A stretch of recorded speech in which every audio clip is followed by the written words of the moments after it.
Hello friends, सामाजिक विज्ञान class में आप सभी का स्वागत है। इस वीडियो में आप सभी को पूर्ण जागरण काल के बारे में बताएंगे, जो क्लास 10 का पार्ट 1 है। आप सभी स्टूडेंट्स के डिमांड के अनुसार इस वीडियो को बना रहा हूं, जो कि बहुत ही महत्वपूर्ण पार्ट है पूर्ण जागरण काल। इसमें हम बताएंगे कि पूर्ण जागरण की काल की परिभाषा, इसके पूर्ण जागरण काल के लेखक व वैज्ञानिक आदि के बारे में डिटेल में बताएंगे, जो कि बोर्ड परीक्षा में बहुत ही ज़्यादा पूछा जाता है। आप सभी को इसी प्रकार के वीडियो देखने के लिए मेरे चैनल को सब्सक्राइब करें, वीडियो को अधिक से अधिक लाइक किया करें और शेयर भी किया करें। चलिए ना वेट करते हुए वीडियो को स्टार्ट करते हैं।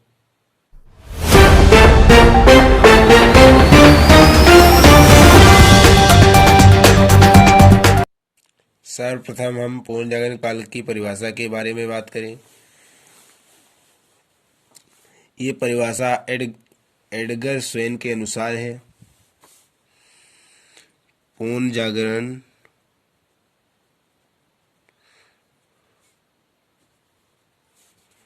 एक व्यापक शब्द है।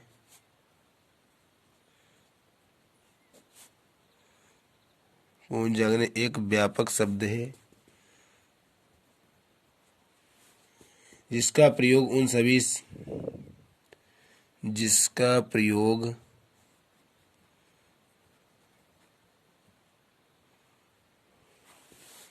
उन सभी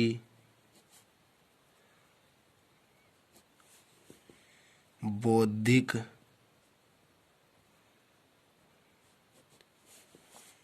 परिवर्तनों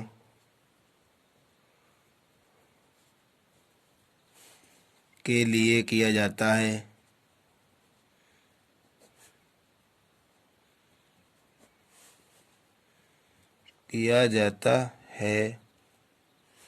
जो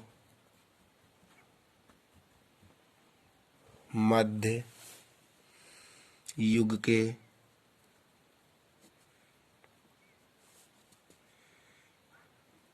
अंत में तथा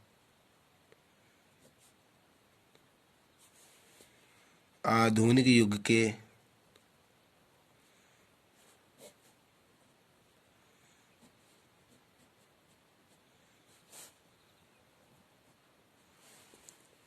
प्रारंभ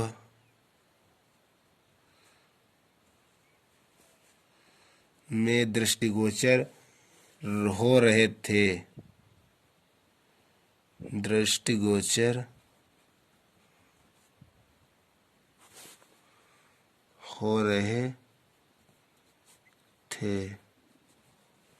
तो इस प्रकार आप पूर्ण जागरण काल की परिभाषा लिख सकते हैं।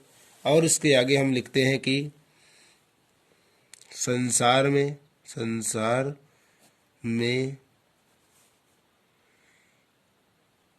इतिहास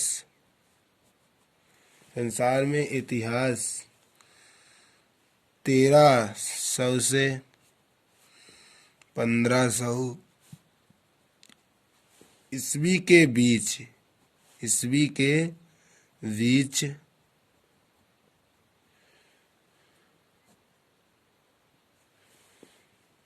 की अवधि, यानी कि समय की अवधि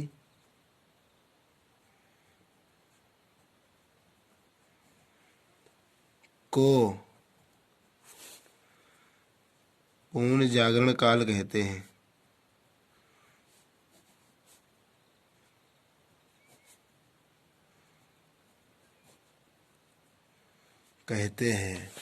तो आप पूर्ण जागरण काल की परिभाषा इस प्रकार लिख सकते हैं, जो कि बोर्ड परीक्षाओं में भी बहुत ज़्यादा पूछी जाती है। अब हम बात करते हैं कि पूर्ण जागरण काल की विशेषताओं के बारे में। तो हम हेडिंग डालते हैं पूर्ण जागरण काल की विशेषताएं। इसमें देखते हैं नंबर 1 पर पूर्ण जागरण के कारण कला को प्रोत्साहन दिया गया। उसके बाद 2 नंबर लैटिन व यूनानी भाषाओं के स्थान पर लोक भाषा को विशेष महत्व दिया गया।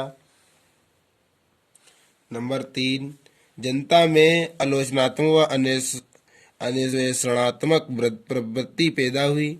नंबर 4, पुनर्जागरण ने मनुष्यों को रूढ़ियों तथा अंधविश्वासों एवं चर्च के बंधनों से मुक्त किया। इस प्रकार आप पुनर्जागरण काल की विशेषताओं के बारे में लिख सकते हैं जो बहुत ही महत्वपूर्ण है।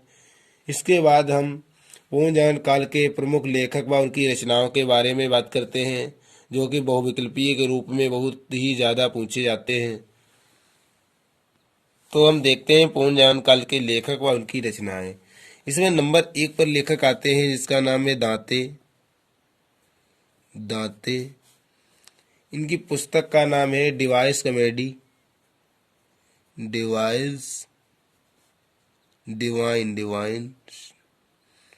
Divine comedy.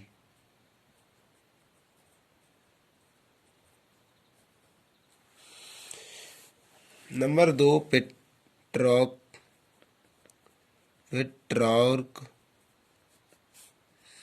इनकी पुस्तक का नाम है अफ्रीका। इनकी 2 पुस्तकें हैं, एक है अफ्रीका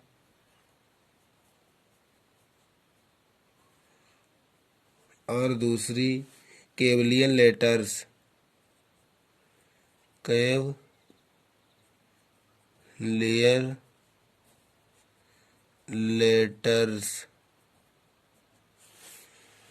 फिर आते हैं बुकासियो।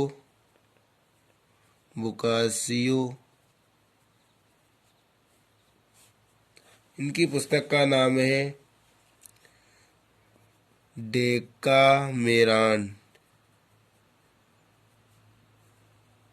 डेकामेरॉन की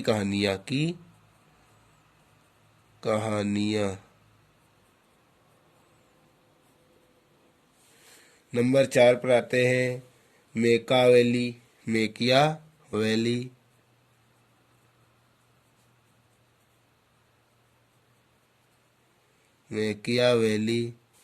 इनकी पुस्तक का नाम है द प्रिंस, जो कि बहुत ही ज़्यादा पूछी जाती है। The Prince. और इनकी दूसरी पुस्तक है the art of war.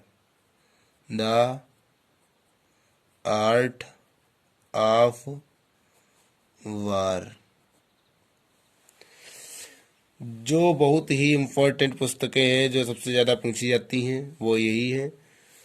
Thomas More.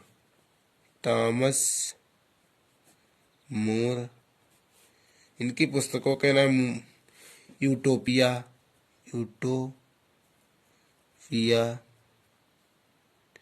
यह भी पुस्तक बहुत ज़्यादा पूछी जाती है, जो कि बहुविकल्पीय के रूप में पूछी जाएगी कि यूटोपिया के लेखक का नाम बताओ, तो आप बताओगे टॉमस मूर। इसके बाद जो नेक्स्ट लेखक आते हैं इनका नाम है इरेस्मस।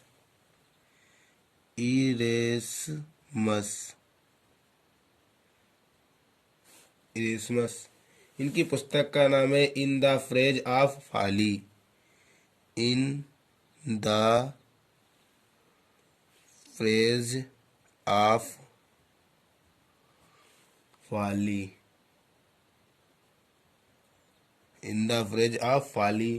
इसके बाद लेखक आते हैं शेक्सपियर।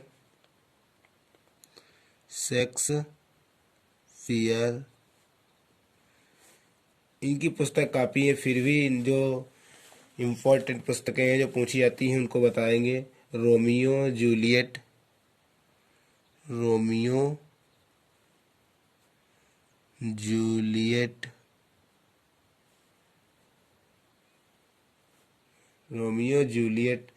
और दूसरी इनकी पुस्तक है जूलियस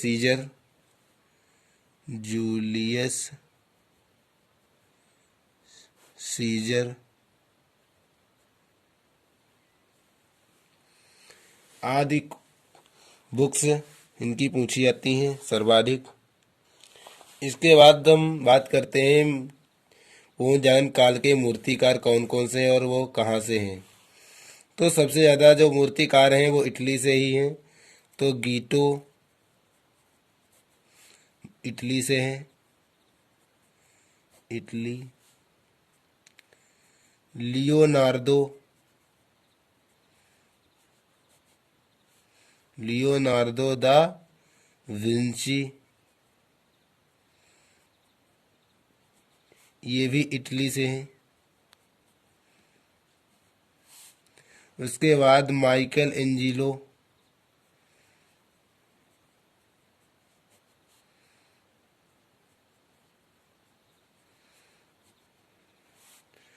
ये भी इटली से हैं।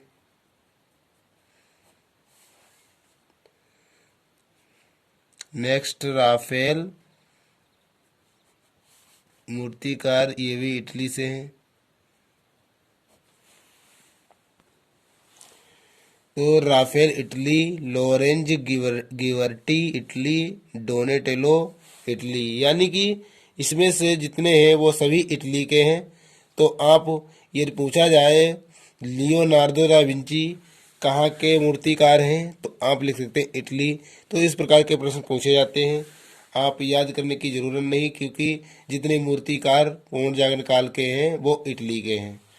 तो आप इस प्रकार लिखते हैं। इसके बाद हम बताते हैं कि पूर्ण जागरण काल के प्रमुख वैज्ञानिक कौन कौन से हैं।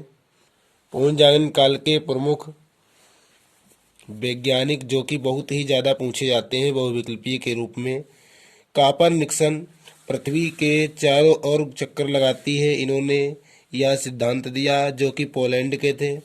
गैलीलियो ने दूरबीन का आविष्कार किया, जो कि इटली के थे। केपलर ग्रह भी पृथ्वी के चारों ओर ग्रह भी सूर्य के चारों ओर चक्कर लगाते हैं, ये जर्मनी के थे। न्यूटन, जो कि बहुत ही महत्वपूर्ण है, बहुत ही ज़्यादा पूछा जाता है कि गुरुत्वाकर्षण का सिद्धांत किसने दिया, तो ये न्यूटन ने दिया, जो कि जर्मनी के थे। रोजर बेकन सूक्ष्मदर्शी का आविष्कार किया, ये इंग्लैंड के थे। तो इस प्रकार आप पूर्ण जागरण काल के वैज्ञानिक बहुत ही बहुविकल्पीय के रूप में पूछे जाते हैं। तो पार्ट 2 का वीडियो देखने के लिए मेरे चैनल को सब्सक्राइब करें, इस वीडियो को लाइक करें, शेयर करें और कमेंट करना ना भूलें। Thank you.